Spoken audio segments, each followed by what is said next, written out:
Tuesdays are always a big day for me. They're always packed. Who's in the window? Hey, Ezekiel. All right, so Tuesdays are packed for me. I'm getting ready for yoga and my last day of ceramics, and I have not completed one thing. It's crazy. The class is crazy. We haven't. The 6 weeks went by incredibly fast, and I did a lot of things, but nothing was finished. So I don't know what happens next. Okay, I'm feeling a bit down, to be honest, because RJ, just coming off of the visit, and I'm like, whoa. Yeah, have plenty to do. How about that wall? How about paint the kitchen? She even said, Mom, wouldn't be that hard to paint the kitchen. I don't know. Motivation. I'm going to start a load of laundry. I threw my yoga pants in the dryer because they were wrinkled. Here we go. Just another day. It does feel nice to sit out here in the fresh air under this really big tree. I had a salad for lunch in between yoga and ceramics. And to be honest, I almost don't want to go to my last class of ceramics because I'm just not feeling it. And I'm not feeling it in general in a lot of ways. I don't know what's going on. I was driving to yoga and I was thinking all these thoughts just running through my head, lots and tons of thoughts about just when I was a teenager and how even then going back past teenager to being a little person, I was like, how was I as a little person? I was always really quiet and very taking it all in. My mom claims I didn't even talk until I was 3 years old because I was too busy looking around. Everything around me. A lot hasn't changed in that area. I still look around a lot. And you know what I find myself doing, and it's kind of rude, but I'm just because I'm always on the outside looking in. That's how I like to explain myself. I very seldom feel like I'm in the mix. I'm just always looking around as if I'm a ghost. That's how I feel. I feel like I don't get recognized. Not recognized, like that's the wrong word. Why would I be recognized? Nobody knows me. But I don't, it's like people don't see me. I have this feeling that I'm not seen and I'm definitely not heard in the real world. And I think that's a big part of why I do this YouTube is so I can just sit and talk about whatever I want. When I was little, I used to talk to myself. I was my own best friend. I would just sit and just have these long conversations with myself and nobody else. And I have siblings, but it's very complicated. I have, because I come from divorce. So in all respects and regards, I am an only child. My stepbrother is 6 years older than I am, but he was primarily raised by his mom. So he was only in the house here or there. And when he was, it was like, ugh. Sorry, brother, but it was always a lot of chaos going on, a lot of arguing, a lot of violence even. And I don't have good memories of it, to be honest. But mostly I was alone because then my other sister, my little sister came 11 and a half years later. So it was just me. And I also have 2 half siblings that live up north with a different family, but I was not raised with them. I would spend a lot of time in my closet, in my room. And what would I do in there? I would write poetry. I would draw.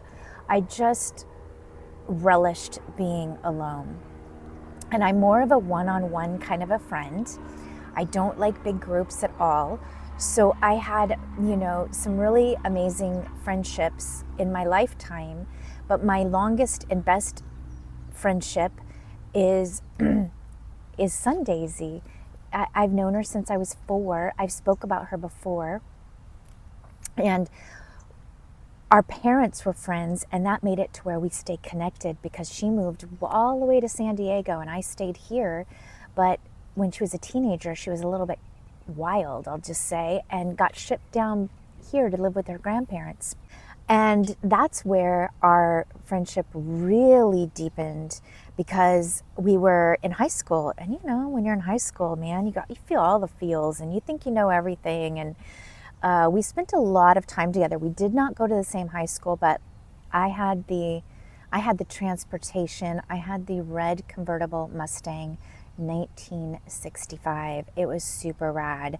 And I would pick her up and we'd have the top down, and she smoked her cigarettes. I was never much of a smoker, but we were just so, you know, cool. And we just spent a lot of time together, and we had our philosophy book. I think there was one called As You Think or something like that. And we would sit on the top of the parking structure, just the two of us, and we would just, you know, go into these deep conversations about stuff. I love talking to people about really deep stuff. I'm not an on the surface person. I think that is, I lose you there. I have to go deep, and I usually go deep pretty fast, and I scare people. But that's only one-on-one, you know. In a group, you won't even know I'm there. And so this whole YouTube thing has made it to where I have a voice. And even if you're not listening, I have a voice. It's my platform, and I can say what I want. I can pretty much do what I want, you know, within reason. And I'm just trying to find my way in this midlife, you know. I don't work anymore. I'm realizing money is not coming to me. And things are getting kind of rough. I was doing taxes yesterday and looking at, you know, things, and I was just like, wow. Either I need to get a job or we need to stop spending money. And when I look at, we don't live lavishly either. We really don't. I don't even buy new clothes. I wear the same shoes all the time. I think most of our money is spent on food and groceries and a little bit of entertainment. But as far as like the house goes, you know, I'm always picking up things I find on the street, for Pete's sake. I'm definitely not a fancy person. I'm very happy with where I'm at mostly, and figuring that things are different now. When Abby was visiting and Austin asked for her hand in marriage, I was like, okay, things are changing. This is the next chapter. I have 3 adult children. My firstborn is very much so established, has been with the same partner for 10 years. And I know that that's not going to change. They seem very solid, and I'm very happy for that relationship. And they're just happy traveling and enjoying life. And then there's Man Cub, and he seems to have found someone pretty special. It's pretty new. But, and then Abby, and I'm like, wow. You know, when I was a young mom, I always wanted time to do things, you know, my art, my photography, yoga, the things I have the opportunity to do now.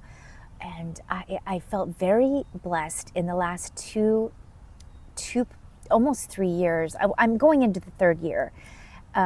Basically, no, it's 2 years and a few months of not working. And I love it.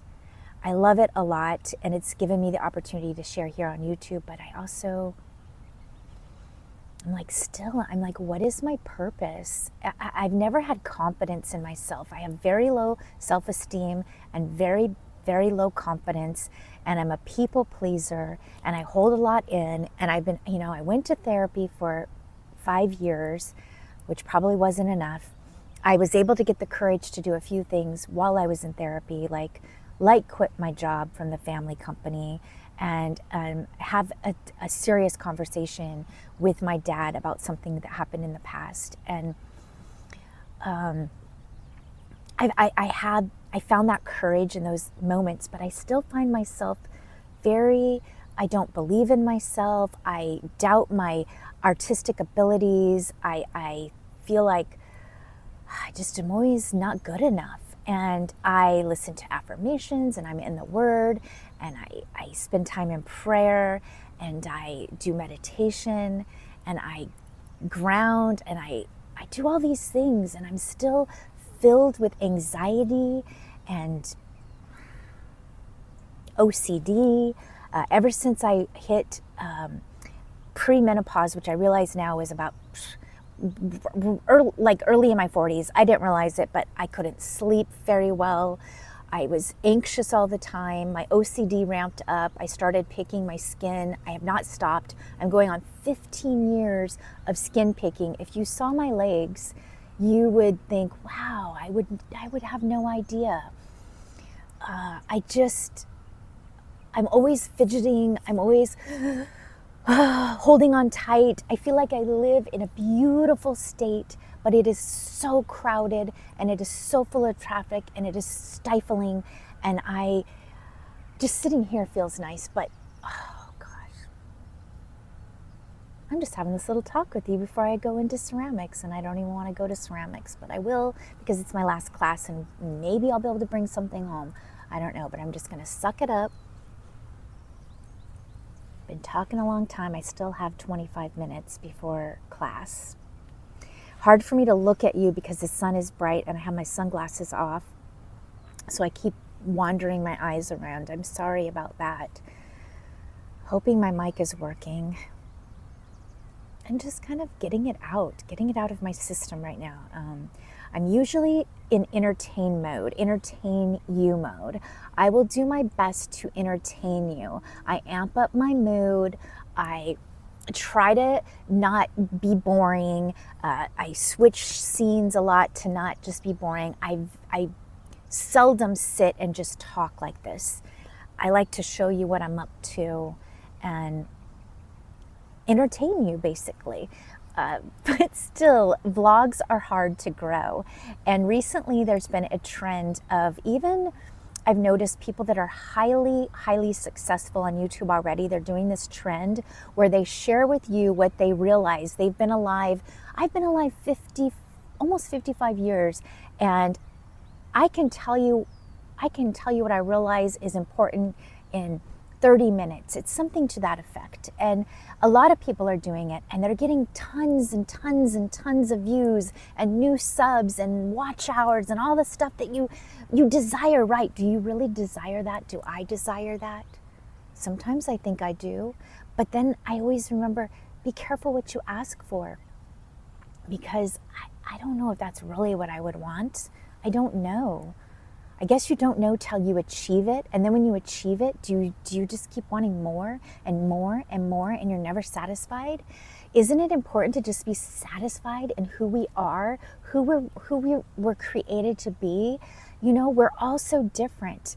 I admire people that are very outgoing, and they can put themselves in situations or even stand up for themselves and other people. I've never been very good at that. I'm very good at listening. I'm very good at making someone feel loved, and I'm very empathetic.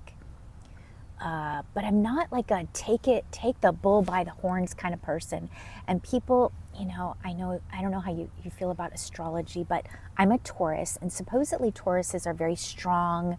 It's a strong sign, and it's like, don't mess with me, I'm a Taurus. I'm more like, who is that?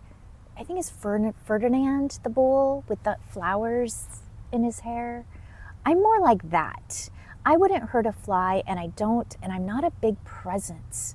I'm a shrinking flower presence, to be honest. I'm very quiet, and I married someone who is my voice and who stands up for me, and I feel very safe with him because he would never let anything bad happen to me, and he protects me. And when I share things with him that are kind of like, if I'm upset about something or somebody or something that someone said, he's the type to stand up for me. And then I feel nervous because they won't like me anymore. And my whole life, I wanted everyone to like me, to just like me. And also, I think sometimes this channel is about that, about feeling accepted and liked, and and believe me, like I put up a video, and then in the morning I look and I'm like, did anyone watch? Is anybody leaving comments? And then I asked myself, what is wrong with me? Why do I care? I have a beautiful life with beautiful children and a supportive partner and beautiful parents and relatives and friendships, and yeah, just thinking about a lot of things today.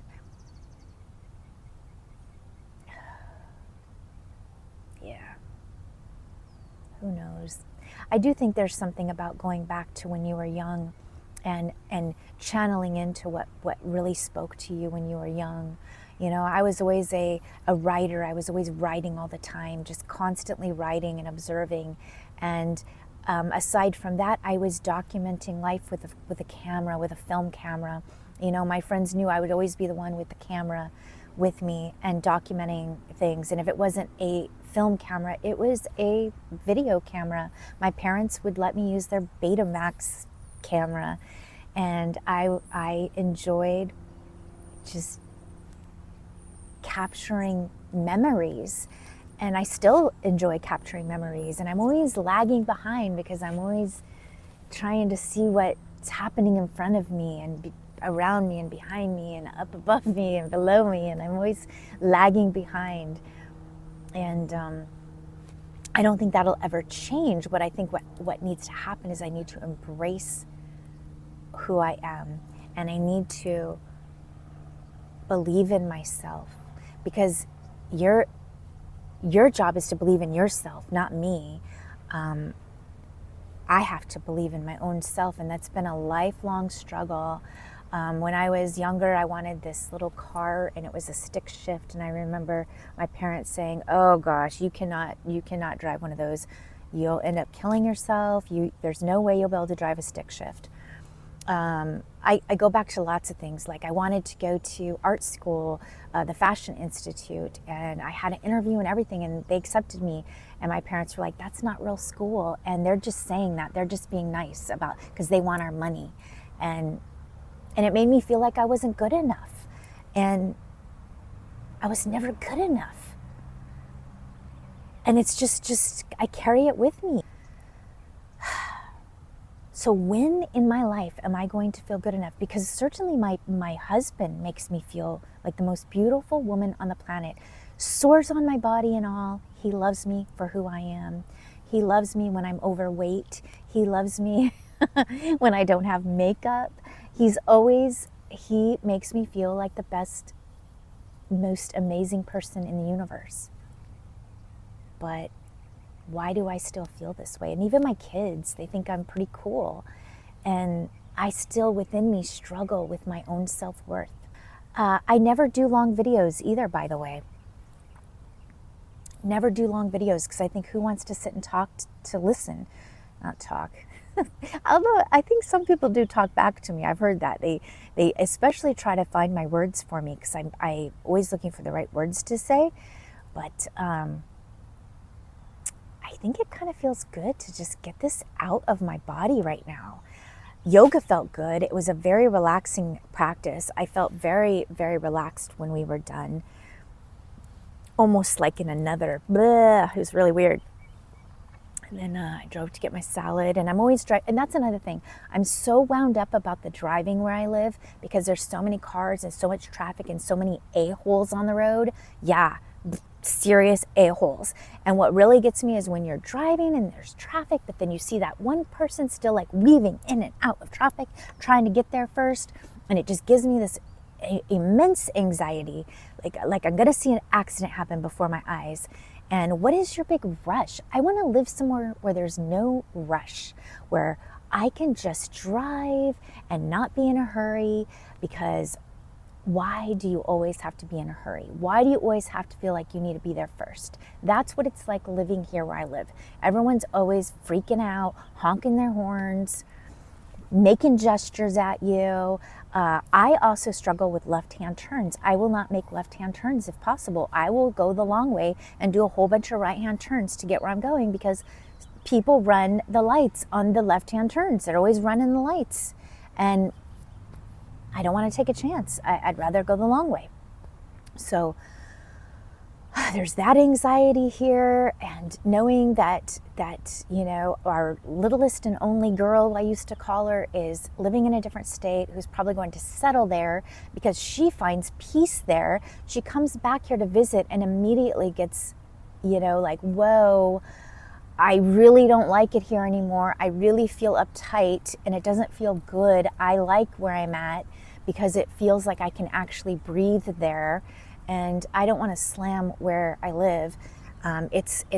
We have so many things that are beautiful here. We have the ocean, the mountains, the desert. In fact, one time in our lives we did that. We got up and we drove to the desert, and then we drove up to the mountains, and then we drove to the coast, all in one day. We wanted to say we did it all in one day, because we have that ability where we live. It's gorgeous here. The weather, like when RJ was here, that was the one thing she said. Excuse me. I always have the itchy nose. It's allergy season. It's spring and it's here. When she was here, she was like, the weather is so amazing. I'm going to miss the weather. And today is a lock it in kind of day. We always say lock it in. It's not too hot. It's not too cold. It's a lock it in kind of day. And I can hear the trains in the distance. And that's a comforting sound for me. Since I've been very small, when I hear the trains in the distance, you could hear that, and then every once in a while they'll blow their horn. That is a comforting sound to me, especially when I wake up in the middle of the night. It's like 3 a.m, and I'm sitting in the house and I can hear the clock ticking, and I'll hear a train in the distance. Right now I hear a dog too, and I can hear the leaves falling. And I can feel the breeze on my face. And it does feel good to be alive. But there's also times where I'm like, oh, being alive is hard. It's really hard being alive. Yeah.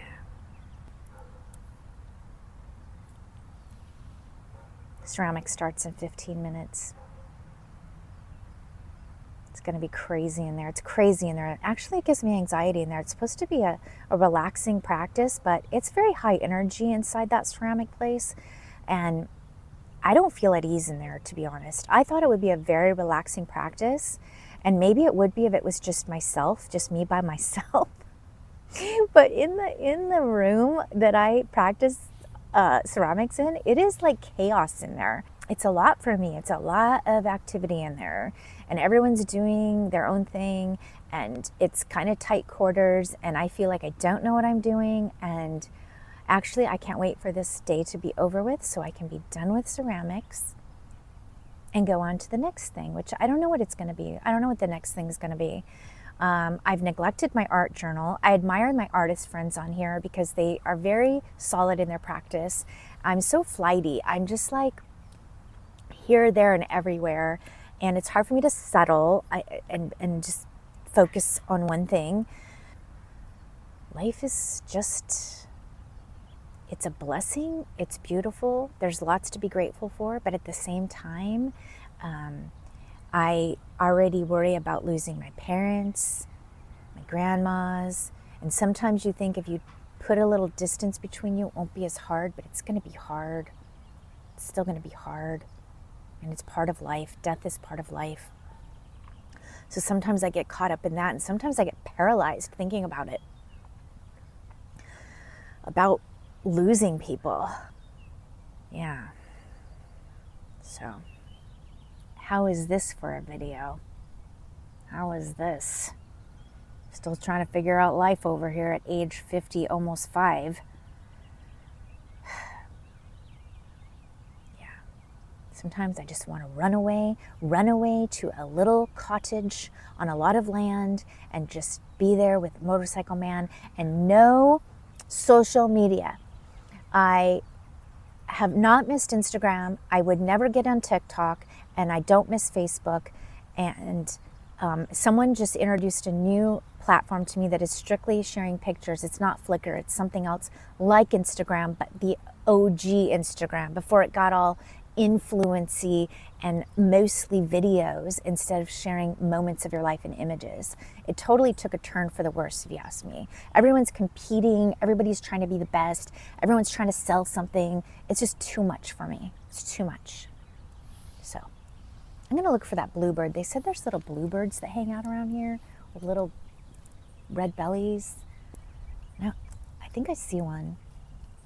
So I'm gonna go look for the birds. I forced myself to go to yoga today. And then I had a good talk in the park that did actually make me feel better. And then I forced myself to go to ceramics. So I did it. I did both.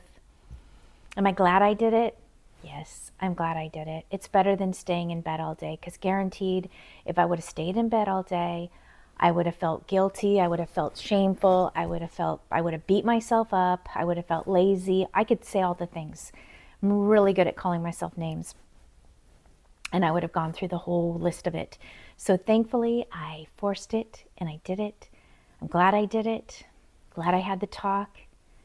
And I was just being open and transparent in the moment. Thoughts were just coming out from here to here. I know maybe some of you are going to tell me to be more kind to myself. I know I might get a bit of advice on that. It's something I'm working on. It's been a lifelong battle, and it's going to take some time. But I don't want to be stuck here, so I'm going to keep working at it. And I think faking it till I make it sometimes works. So when I do my YouTube channel shows, put on a show for you, but I kind of do.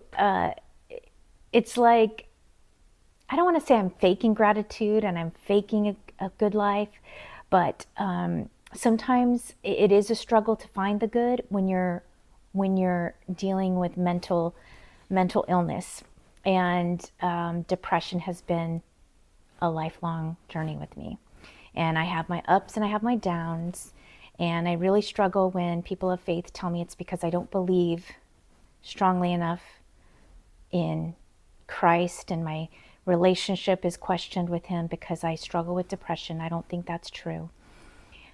So please don't go there. Unless you have this struggle, you don't know what it's like. And you're not in my shoes. And I know how much I love the Lord. And I know how much my relationship is with him. And I still struggle. But you know what? It's in those times that I do draw closer to him. So it's not all for nothing, but it is a part of my life. And I think it will be for the rest of my life because it's been my pattern. So until next time, peace, love, and for sure, keep going. Whenever I talk about keep going, I'm always talking to myself because there's so many times, believe me, I want to quit. I want to quit on life even sometimes. Like, I'm just like, this is too much. But you know what? It makes us stronger, makes us more appreciative when we do finally make it, and we know how hard it is to get places, so we appreciate it more. At least I do. So I'll catch you on the next one.